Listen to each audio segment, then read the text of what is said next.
Hi there, I'm Dr. Noel Nelson, and it's my pleasure to share a few thoughts with you today, some uplifting, inspiring, and practical tips to help you find greater happiness and success in your life. Today's topic, what improv theater taught me about yes and. You're planning your next vacation. Well, your only vacation this year, which is a pretty big deal because you and your partner haven't had one in, quite a while. It should be a delightful discussion. After all, you're talking about something you both want and are up for. And the conversation goes roughly like this. You say, "Oh, I know. Let's go to the beach." And they say, "Oh, no, we always go to the beach. I want to go fishing in the mountains." And you say, "Well, what do you mean we always go to the beach? Anyway, you had a fishing trip already." And they say, "Well, that was just for a weekend. This is different."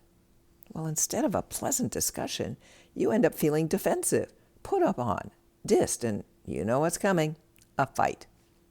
Why? You're both grown-ups here. What happened? You felt attacked. Your beach idea was shot down. You retaliated, whereupon your partner got defensive, and on it goes. All very understandable knee-jerk reactions. However, nothing that will lead you to what you really want, a solution. More than that, a mutually agreeable solution. When I started classes in improv acting, I was surprised to discover the first rule of improv theater is yes and. No matter how outlandish the situation your fellow improv actor presents on stage, your response has to be yes and. So they say, "Yes, puppies do grow on Mars, and we should think about starting a Martian kennel. How's that spaceship coming along?" Now, refusing a partner's offer is known as blocking.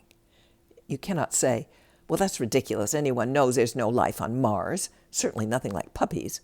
Well, the scene stops right there because it has nowhere to go. Back to real life. Your partner says, "Beach." You block with, "We always go to the beach." And the conversation promptly goes downhill. Instead, practice yes and. "Yes, we do go to the beach often, and I think a change of pace would be fun. How about maybe trying out some mountains and fishing this time?" Your partner may come back with, "Well, I don't know. Beach is really my preference." You continue with, "Yes, beaches are great. What if we found a lake with a beach area and a fishing area?" Or whatever other creative solution you come up with.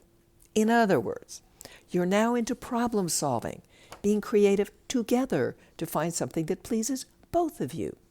You can't do that when you're busy protecting your own territory. Yes and, whether you actually use those words or just the spirit of them, is a great way to honor both yourself and your partner's preferences.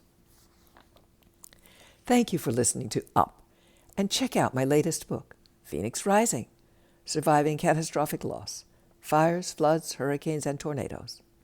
If you'd like more uplifting, inspiring, practical tips and techniques, please visit my website, noelnelson.com.